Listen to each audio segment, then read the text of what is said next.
안녕하세요. 조리교과 교육론 수업 시간입니다. 여러분들 잘 지내고 계신가요?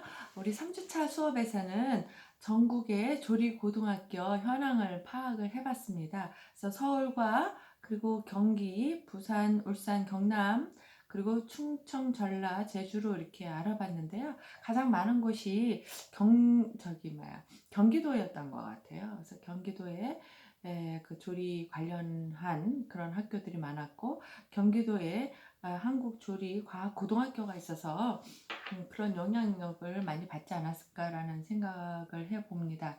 그리고 그 충청권에는 유성에 있는 대전 학교랑 증평, 그리고 서산, 병천 이렇게 있는데, 그때 병천 고등학교가 그 조리교과를 가르치는 학교로서는 학생 수가 꽤 많이 있는 거로 알고 있습니다.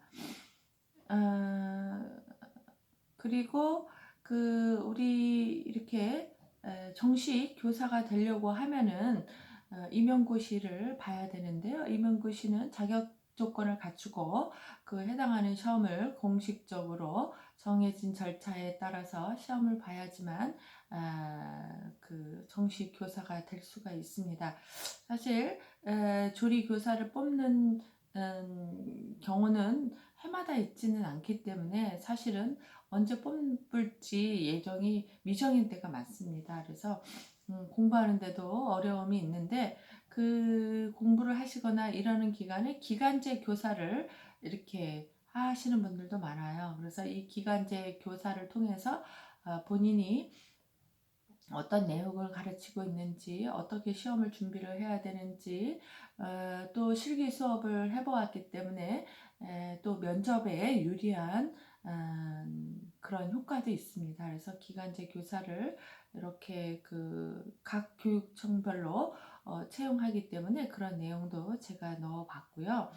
그 다음에 우리 자격증을 가지고 할 수 있는 게 직업능력개발훈련교사라는 게 있다고 제가 말씀드렸습니다. 이거는 이제 직업을 가르치는 교사로서 할 수 있는 건데, 우리도 해당이 되죠. 그래서 학위를 취득한 사람이 이제 할 수 있고요. 그래서 이제 일정의 교육 훈련을 받게 됩니다. 그래서 그 받은 후에 자격증을 발부받게 되고, 그런 사람들이 폴리테 대학이라든가 직업교육 이런 데에 일할 수가 있습니다. 그래서 공공적인 기관에서 일을 할 수도 있기 때문에, 혹시 그 교사가 될 수 없다면 이런 직업능력개발훈련 교사가 되는 것도 괜찮지 않을까, 제가 여러분들한테 말씀드리고, 여러분들께 직업능력 개발훈련 교사가 어떤 교육을 받고 있는지, 교육이 필요한지 이런 거 제가 알아보도록 말씀드렸습니다. 여기 어디에 있냐면 그 병천에 그 한국과학기술교육대학교가 있는데, 그 기술교육대학교에서 아마 훈련을 받는 거로 제가 알고 있습니다. 그러니까 여러분들이 혹시 관심이 있다면 이런 분야도 응시해 보시기 바랍니다. 그래서 그러기 위해서 여러분들이 뭐 자격증 따는 건 기본이 되겠고요. 그리고 되도록이면 기능사 자격증도 따야 되지만, 뭐 산업기사 정도의 그런 자격증을 취득하시면 여러분들이 경력이 단축되는 데도 효과가 있고 하니까 유리할 것 같은 그런 생각이 듭니다. 그러면 오늘은 어떤 내용을 하냐면요. 오늘은 이제 우리가 교사가 됐을 때 수업 계획서 작성에 하는 방법에 대해서 말씀드리도록 하겠습니다. 제가 우리 학과 홈페이지에 커뮤니티 방에 이 자료를 올려놓았으니까 그 자료를 보시면서 이렇게 하시면 되겠습니다. 그래서 우리가 모든 일에 계획이 필요하듯이, 그 어떤 교과목을 맡아서 강의하게 될 때는 계획이 필요합니다. 그래서 우리 한 학기 동안, 대학에서는 15주가 되겠고요. 고등학교는 몇 주가 되는지 모르겠지만 그 기간 동안에 학생들에게 내가 어떤 내용을 어떻게 가르칠 것인지에 대한 그런 계획을 세우는 것이고, 그 다음에 그 학생들을 평가하고 하는 방법, 그 다음에 이 학생들에게 어떤 내용을 내가 목표로 하는가, 이 학생들이 이 학기를 마치고 난 다음에는 어떤 지식을 알고 있어야 되는가에 대한 목표를 잘 세우셔야 되는 거죠. 그런 다음에는 이제 또 학생들의 성향을 파악해서 그 성향에 맞도록 하셔야 되고, 그 다음에 다른 교과목과의 연계성, 그래서 기본 지식이 어느 정도 갖추고 있고, 아니면 지금 배운 지식이 다음 단계에 갔을 때 어떻게 필요한가, 이런 것들을 다 염두에 두시고 교과목을 잘 짜셔야 되겠습니다. 그리고 이제 또 학생들의 성향이 또 다 다르기 때문에 학생들 성향을 어떻게 맞춰서 할 것인지도 굉장히 중요한 부분이죠. 그리고 그래서 어떤 매체를 이용할 것인지, 이론과 실기를 병행할 것인지, 아니면 이론만 할 것인지 실기만 할 것인지, 또는 교육 방법에 있어서 PPT를 할 것인지, 아니면은 그냥 교환을 나누어 줄 것인지, 뭐 이렇게 동영상 강의가 필요한지, 뭐 여러 가지의 그 방법들을 동원할 수 있을 것 같습니다. 요즘의 학생들은 집중력이 굉장히 짧기 때문에 한 가지 방법만 가지고 하기가 어려운 것은 사실입니다. 그래서 제가 유튜브 이렇게 올리기는 하지만 제가 30분 이내로 일단 한 수업을 땁니다. 그 이유는 집중력이 떨어지기 때문에 오랫동안 볼 수가 없죠. 그래서 짧은 시간 내에 이 내용을 전달해야 되기 때문에 핵심적인 내용을 위주로 하게 되는데요.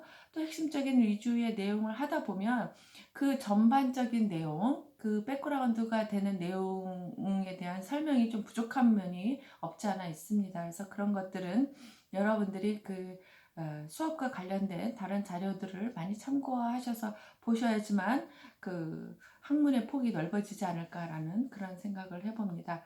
그래서 오늘 수업 계획서 작성하기 이렇게 되어 있는데요.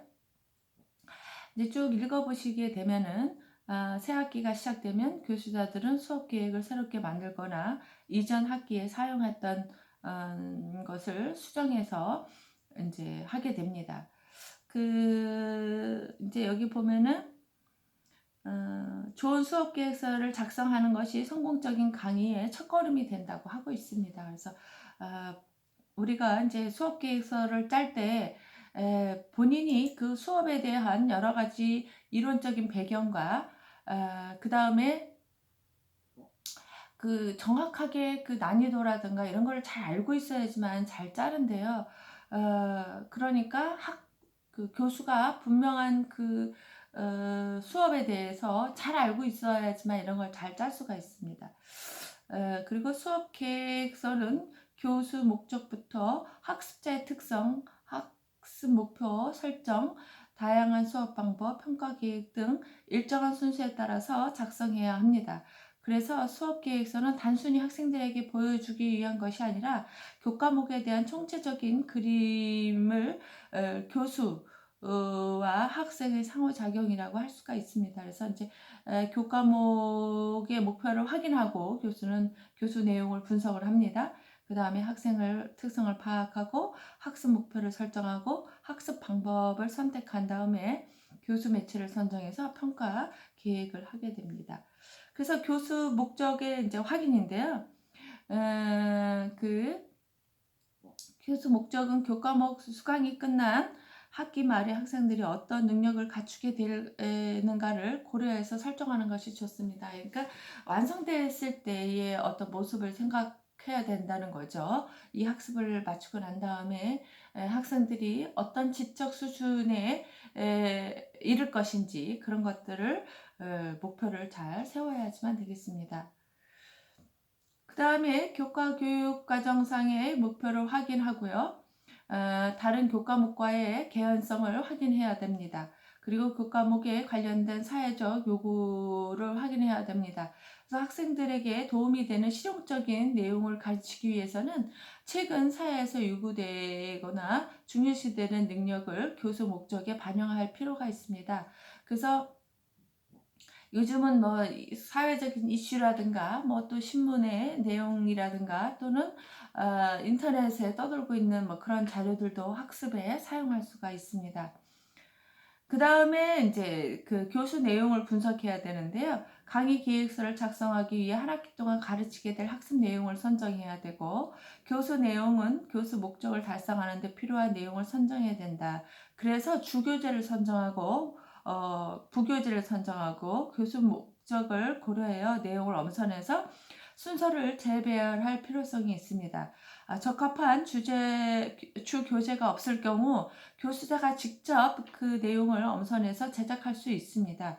교수 내용의 계열성과 난이도를 고려하여 배치하는 것이 중요합니다.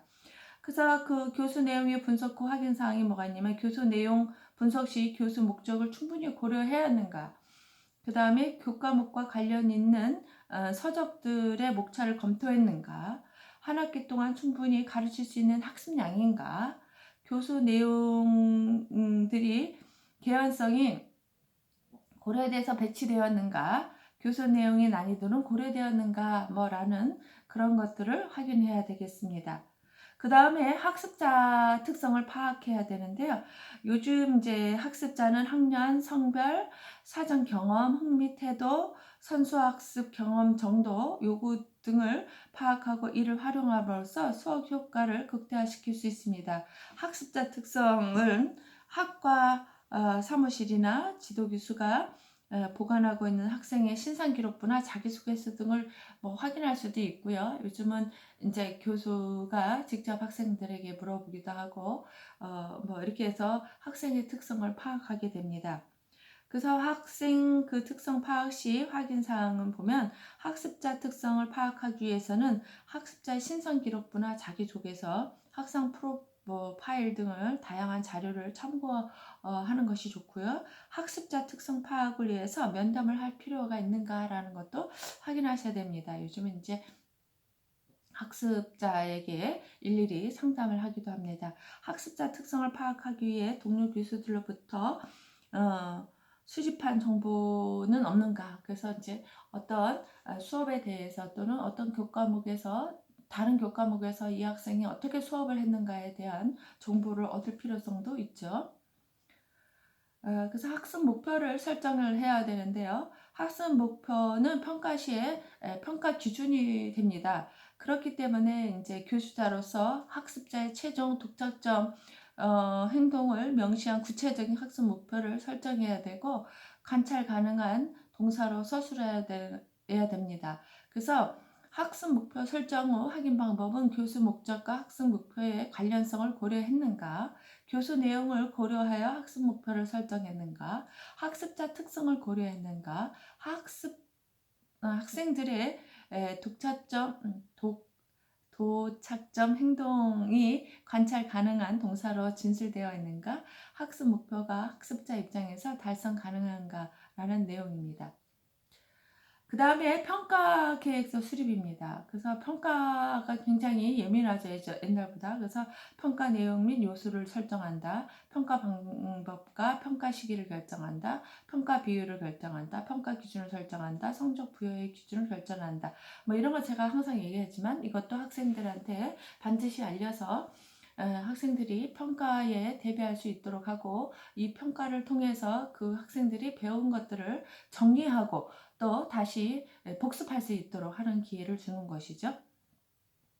그래서 그 평가 계획을 수립하는 데 있어서, 내용은 학습 목표의 달성 정도를 측정할 수 있는 내용인가, 평가 방법과 평가 시기를 구체적으로 결정했는가, 평가 비율은 항목의 중요도를 고려해 배정했는가, 평가 기준은 구체적으로 설정은 되었는가, 평가 계획은 실현 가능한가. 네, 이렇게 시험은 우리가 단순히 뭐 이론 시험, 실기 시험 이렇게만 생각할 수도 있지만, 사실은 평가는 여러 가지 방법을 통해서 이루어질 수가 있습니다.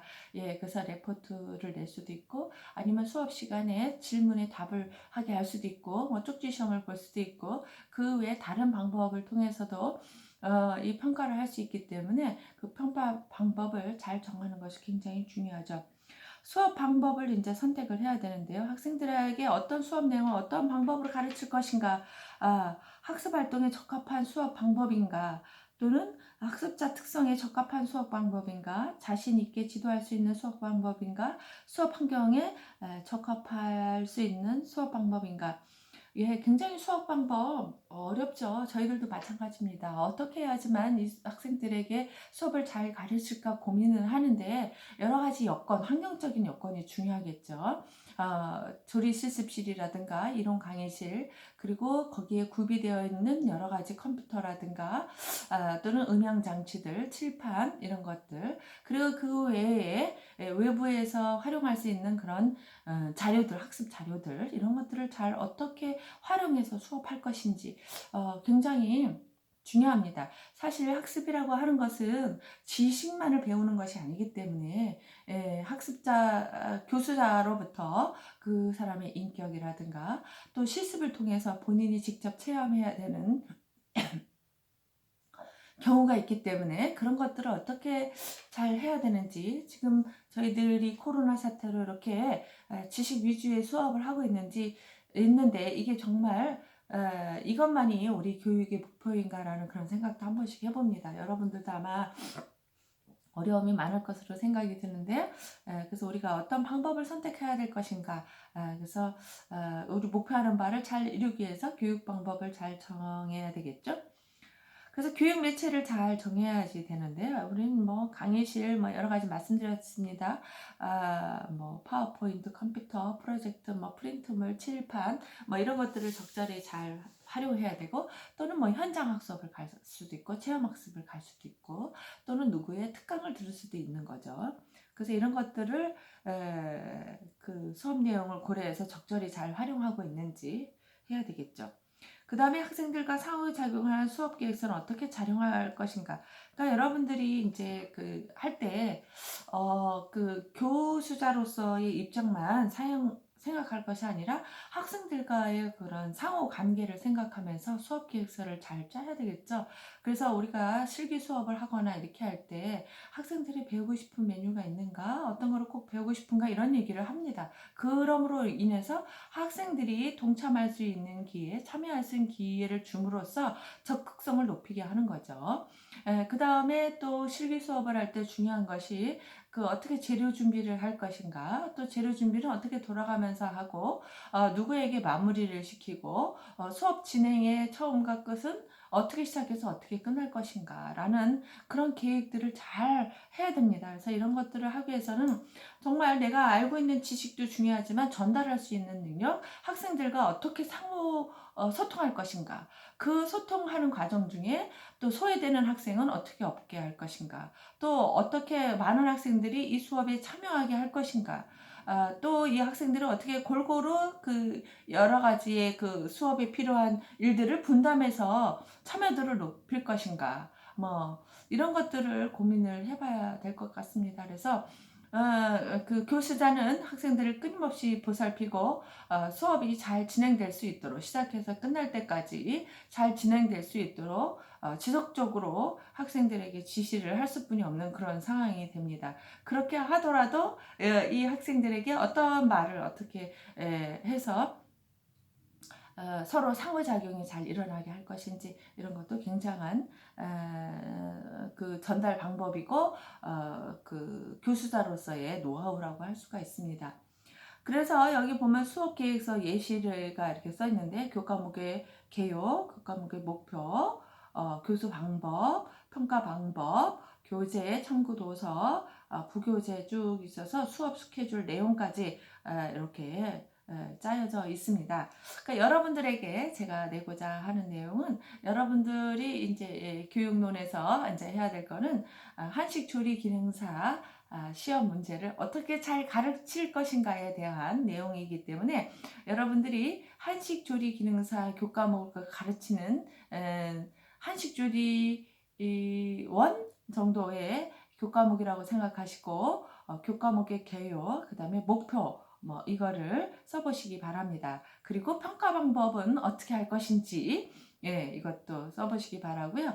교재나 뭐 이런 거는 안 쓰셔도 됩니다. 그래서 여러분들이 이번 시간에 해야 될 거는 그 한식조리 기능사 문제를 가르치는 교과목, 그래서 한식조리 1이라고 생각하시고 교과목의 개요, 학습 목표, 그 다음에 교수 방법, 평가 방법까지 써보시기 바랍니다. 그래서 여러분들이 이런 걸 써보시면 또 고민을 하면서 어떤 방법으로 해야 될지를 가르쳐야 될지를 여러분들이 알게 될 것입니다.